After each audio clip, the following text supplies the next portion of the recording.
Nas qualificações de Melbourne, a Mercedes simplesmente destruiu todos, e Hamilton foi muito decisivo. Ele disse que se a Mercedes tem uma vantagem de potência em todas as retas, e isso é dado pela relação de compressão, bem, a FIA deve intervir. E também ouvimos declarações de Leclerc que disse que a Ferrari teve problemas de potência no Q2, vimos isso em todas as retas. Ele quase teve dificuldade para se qualificar, mas felizmente depois resolveram esse problema e então no Q3 não tinham um ajuste ideal do carro em relação à potência do motor. E portanto, não conseguiram extrair o máximo potencial do veículo. De fato, o objetivo da Ferrari no Q3 era chegar em terceiro, onde em vez disso, chegou em Jar. No vídeo de hoje, vamos comentar as qualificações, vamos ver a telemetria e precisamos ouvir as declarações de Hamilton, Leclerc, Vassar e muito mais. Dito isso, vamos começar imediatamente. 8 décimos em terceiro na qualificação, a primeira corrida do ano, isso não é uma vantagem competitiva, é quase de outra categoria. A Mercedes realmente fez a diferença e o interessante não é apenas o quão rápidas elas são, mas onde são rápidas, porque Melbourne não é Monza, não é um circuito que se vive de pura potência e ainda assim, entre a curva 8 e 11, que é praticamente uma longa reta, a Mercedes deu meio segundo a qualquer meio segundo em um único trecho da pista. Russell foi até conservador nas curvas até o Q3, guardava algo na manga e quando decidiu realmente acelerar, mostrou que o chassi também aguenta muito bem. Antonelli conquistou o segundo lugar sem nem mesmo fazer um ajuste preciso do carro devido aos problemas que teve depois nas FP3. Também vimos o acidente que o piloto italiano sofreu. Agora a pergunta que todos se fazem é que, se Hamilton quiser entender, é de onde vem toda essa potência da Mercedes. Hamilton foi direto, talvez mais do que se esperava. Ele disse que em cada setor há uma diferença de 2 décimos ou mais, apenas de potência por setor, e que quer entender se isso depende da relação de compressão, porque se for isso, então espera que a FIA intervenha. Na verdade, ele usou a palavra decepcionado. Estaria decepcionado com a FIA se permitisse uma situação como essa. E é uma declaração politicamente pesada, que vem de um piloto da Ferrari, ex-Mercedes, que conhece essas unidades de potência melhor do que qualquer outra pessoa. E então, ele acrescentou uma frase que deixa pouco espaço para interpretação. Se a Mercedes tem alguns meses de vantagem real, a temporada já está praticamente acabada. Não completamente acabada, mas em termos de pontos perdidos nos primeiros meses, a recuperação se torna quase impossível. Vale a pena, no entanto, entender o que está acontecendo tecnicamente, porque os dados contam algo preciso. O problema da Ferrari não é o chassi, e essa é uma boa notícia que não deve ser subestimada. No primeiro setor, no misto do terceiro setor, vimos que a Ferrari SF26 fez a diferença tanto nos treinos livres quanto em grande parte da qualificação, e era a mais rápida de todas, cerca de 150-200 milésimos. O problema está em todas as zonas de potência, nos trechos em reta onde a dificuldade é enorme, porque ali se paga o superclipping, ou seja, aquele fenômeno pelo qual o motor elétrico é saturado, então não há mais potência elétrica. E aqui não há tempo suficiente para recarregar na frenagem, simplesmente tem uma energia quando você precisa e utiliza apenas o motor a combustão, que também vai recarregar o MGK e, portanto, vai recarregar a bateria. E em Melbourne, com suas frenagens relativamente curtas, também reduz a recuperação da bateria, da recuperação de energia.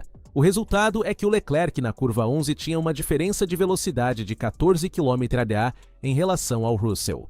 14 km/h é muito, e essa é exatamente a área onde a Mercedes se destaca. Gerenciar o software de modo que a energia esteja sempre disponível no momento certo. Na verdade, não é apenas o hardware do motor da Mercedes, é a gestão inteligente do sistema. A McLaren, que usa a mesma Power Unit, consegue replicá-la apenas em partes. E isso confirma o que Andrastella também havia dito.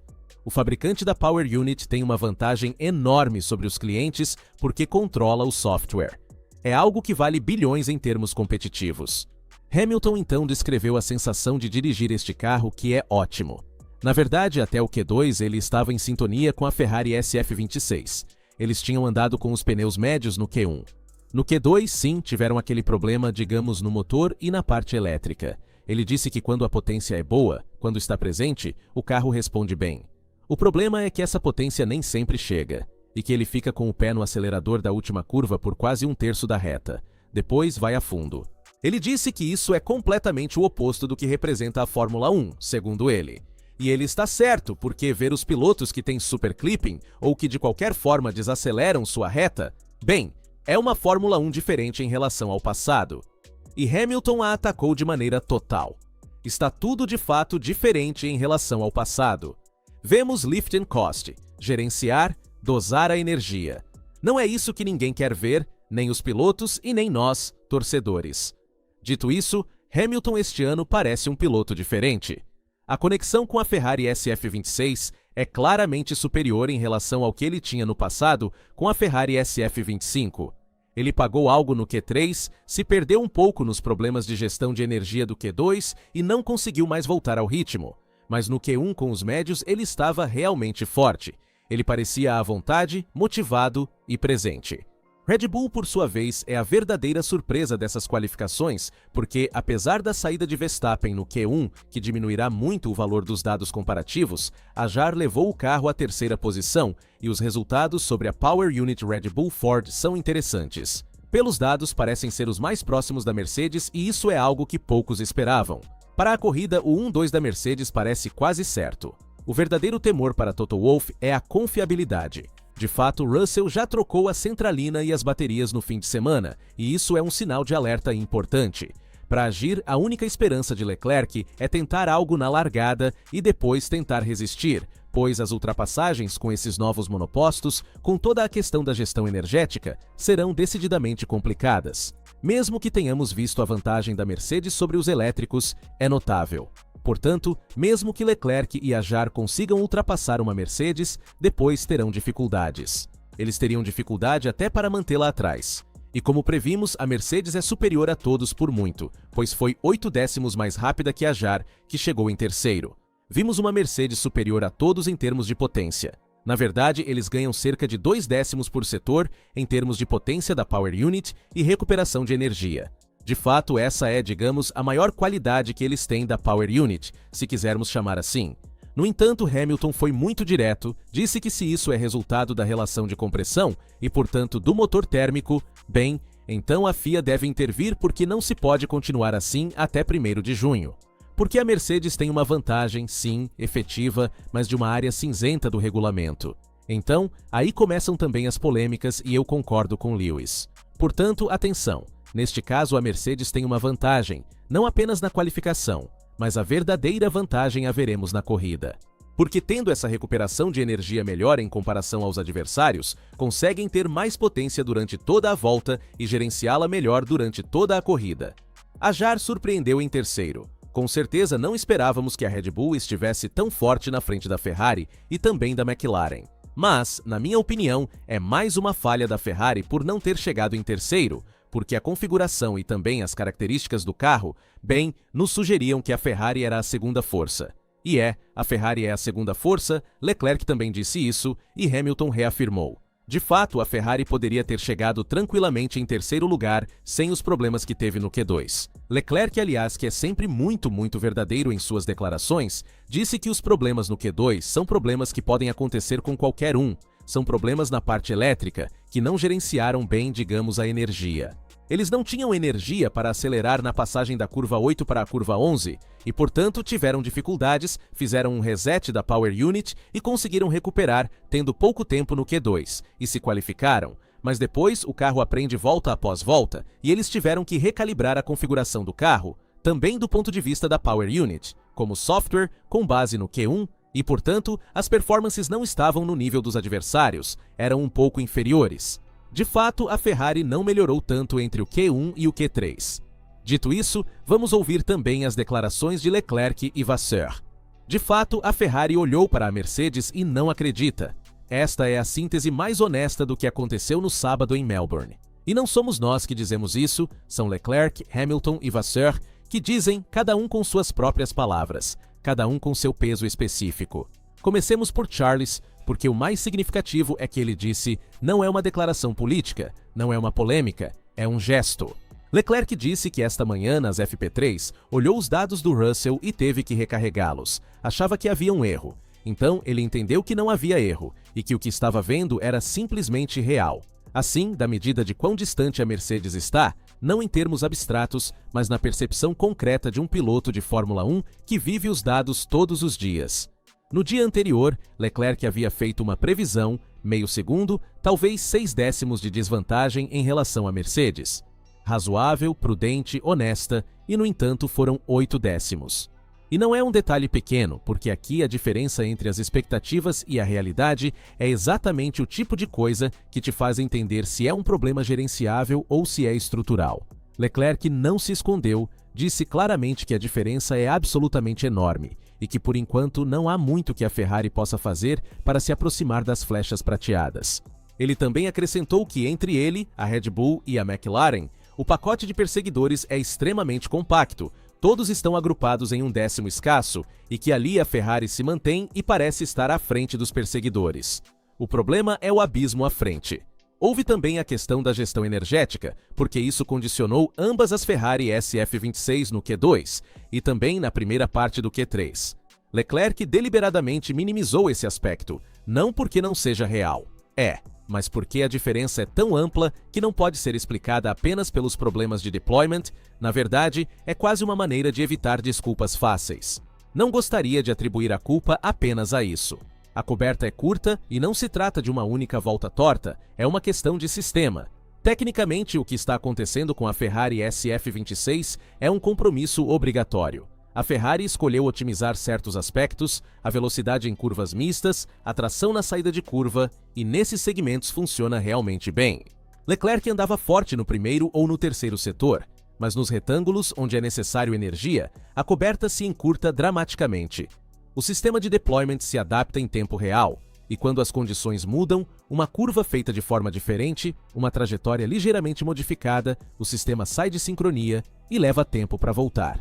Hamilton descreveu bem, vai meio acelerador por quase um terço da reta e depois a fundo. Enfim, não é Fórmula 1, não é o que estamos acostumados. A Mercedes, por outro lado, mostrou o oposto, consegue fazer gerenciar bem o derating. Ou seja, aquela fase em que o motor elétrico reduz a potência progressivamente, de uma forma muito mais fluida e eficiente. Não sofre as mesmas transições, e isso em uma pista como Melbourne, onde a recuperação na frenagem é limitada, se torna uma enorme vantagem em cada reta. Vasseur tentou manter um tom construtivo, como é seu estilo. Disse que a sessão foi caótica para todos, que a Ferrari não expressou seu potencial real, há margens de melhoria. Tudo verdade. Mas então, quando lhe perguntaram sobre a Mercedes, ele não encontrou outras palavras. Estão em outro planeta. E ele disse isso 2 vezes, repetiu. Como se a primeira vez não fosse suficiente. Para deixar isso bem claro, ele também explicou o problema de Hamilton no Q3. A temperatura dos pneus que não chegou, o frio inesperado em relação à sexta-feira e a escolha dificílima entre fazer uma volta de preparação a mais ou acelerar imediatamente. Admitiu que Lewis pagou por essa incerteza. Em condições diferentes, com os pneus na janela, o 7º lugar não teria sido um resultado. Olhando para a corrida, por outro lado, a única variável que poderia tranquilizar a Ferrari é a largada.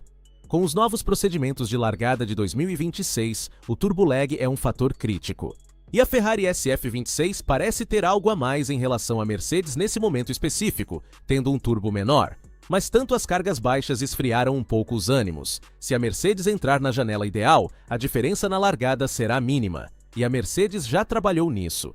Isso já tinha sido visto também em Barenas. Portanto, em síntese, é isso. A Ferrari vai para a corrida sabendo que vencer é quase impossível, que o 3º lugar no horizonte é realista, e que isso pode não ser suficiente se a Red Bull confirmar o ritmo visto na qualificação. As ultrapassagens serão extremamente difíceis. A própria natureza desse monoposto, com a gestão energética, pesa em cada trajetória e torna a parte de corrida extremamente complicada. Quem larga na frente tende a permanecer na frente. E então fica uma pergunta em aberto. Que vale para essa corrida, mas também vale para toda a temporada? A Mercedes mostrou tudo? Ou ainda há algo que guarda na manga? Porque Russell foi conservador até o Q3. E isso é paradoxal. E então vimos um Russell a 100% na última sessão de qualificação. Eu acho que, considerando o ritmo nas provas livres 2, a Ferrari tem o ritmo de corrida para ficar à frente da Hajar. Então, da Red Bull. Também porque a Hajar fez uma grande jogada. Mas é mais um erro que a Ferrari cometeu no Q3, mais do que um mérito da Red Bull, que certamente tem um motor performático, porque eles, digamos, reduziram a diferença de potência que havia com a Mercedes.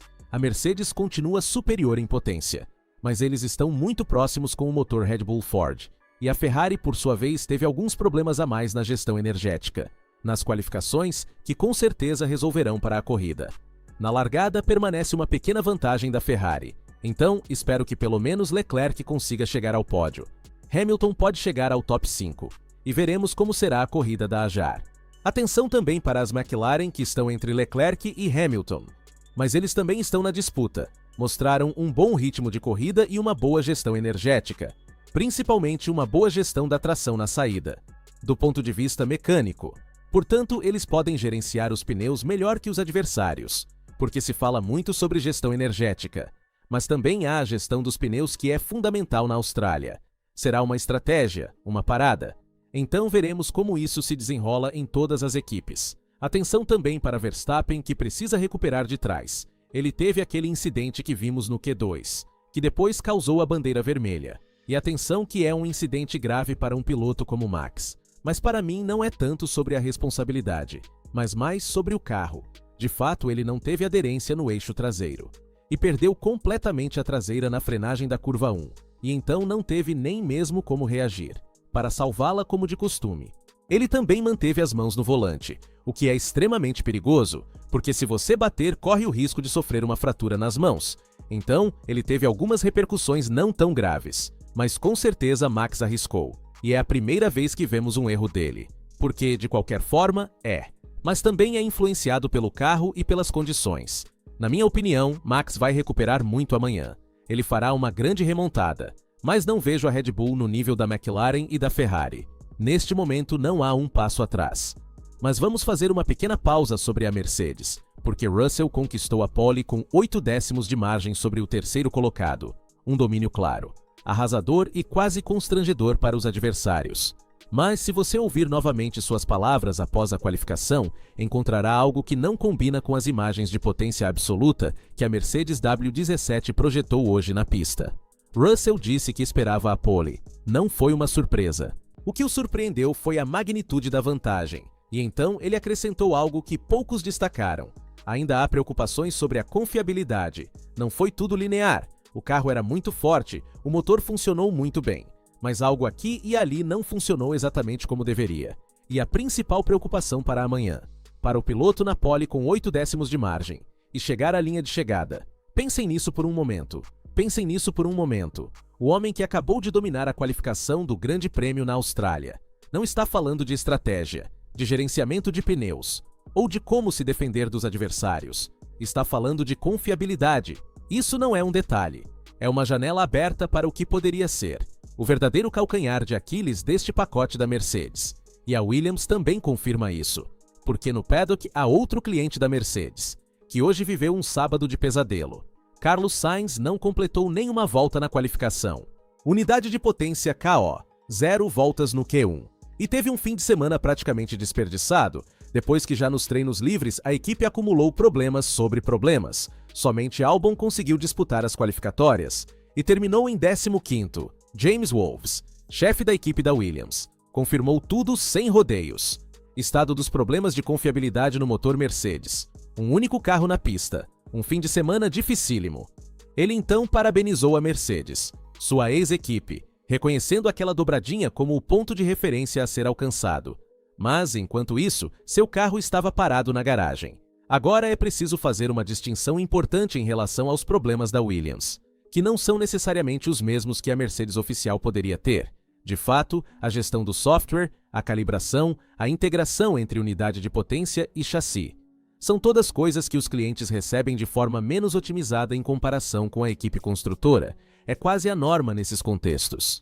Mas resta o fato de que a unidade de potência Mercedes está exigindo muito dos sistemas ao seu redor. E é uma tecnologia jovem, no primeiro final de semana de corrida real. Russell também sabe disso. E Toto Wolff também sabe. A questão não é se a Mercedes é a mais rápida. E isso está claríssimo que é. A questão é se consegue levar para casa essa vantagem em 58 voltas. Com a unidade de potência que já fez Russell trocar a centralina e as baterias. Durante o final de semana. No aspecto técnico, a Mercedes V17 não chegou a Melbourne com grandes mudanças em relação aos testes em balas. E isso já por si só é um sinal de confiança no pacote. O que foi visto é uma atualização na parte dianteira, com o segundo flap externo na parede lateral. levado à máxima extensão para aumentar o efeito outwash, ou seja, empurrar o fluxo de ar ao redor das rodas dianteiras e limpar o que chega em direção ao fundo. Uma escolha que serve para otimizar a eficiência aerodinâmica como um todo. Não a olhar os décimos na reta. Ainda mais interessante é o que se vê no trem traseiro. Um desvio de fluxo vertical, adicionado à cascata de flaps do lado de fora do difusor, é uma solução que já havia aparecido nas baleias, que a Mercedes também confirmou aqui. Última coisa que quero comentar com vocês. O incidente de Kimi Antonelli que ocorreu no FP3. Foi um erro dele. Ele foi um pouco longe demais na zebra. Ele revisou a telemetria. De qualquer forma, Toto Wolff o tranquilizou. Disse que você não deve perder a confiança. Você deve sempre ir ao limite. Esses erros podem acontecer. Depois, a Mercedes teve sorte, porque também houve a bandeira vermelha no Q1, que ajudou Kimi Antonelli a entrar na pista. Na verdade, no começo pensava-se que ele até saltaria as qualificações, mas ele as disputou. Ele se qualificou no Q1. Depois chegou até o Q3. E de fato, o próprio Kimi disse: "Hoje os verdadeiros heróis são os mecânicos." Porque eles permitiram que ele saísse para a pista e disputasse as qualificações e se classificasse em segundo lugar. E atenção que também vimos que no Q3, Kimi Antonelli havia saído para a pista com um pedaço, digamos, de plástico, que serve para resfriar a parte interna da zona do capô do motor, que está localizado na entrada dos radiadores. Aqui está esse elemento, que não foi removido pelo mecânico. E portanto Kimi saiu para a pista, com esse elemento preso, que depois se soltou na pista. Aqui está esse elemento. Causou então problemas, porque Lando Norris o atingiu, e se destruiu em 1000 pedaços, e causou então a bandeira vermelha, para limpar a pista. E apesar desse problema aqui, que houve para Kimi, e digamos uma espécie de liberação insegura, dada pelos mecânicos, a FIA decidiu não intervir do ponto de vista esportivo, mas simplesmente deu uma multa a Kimi, de 700 e 500 euros. Então a multa para a equipe Mercedes, a ser paga. Na verdade, Kimi foi perdoado pela FIA, e então essa é a decisão que eles tomaram. Diga-me sua opinião sobre as qualificações do primeiro grande prêmio da temporada, em Melbourne, na Austrália. Estou curioso para ler e responder a todos os seus comentários. Como sempre, lembro vocês de deixar um like, de se inscrever e ativar as notificações, para não perder nenhum vídeo sobre Fórmula 1 e sobre a Ferrari. Aqui é tudo por enquanto, nos vemos no próximo vídeo.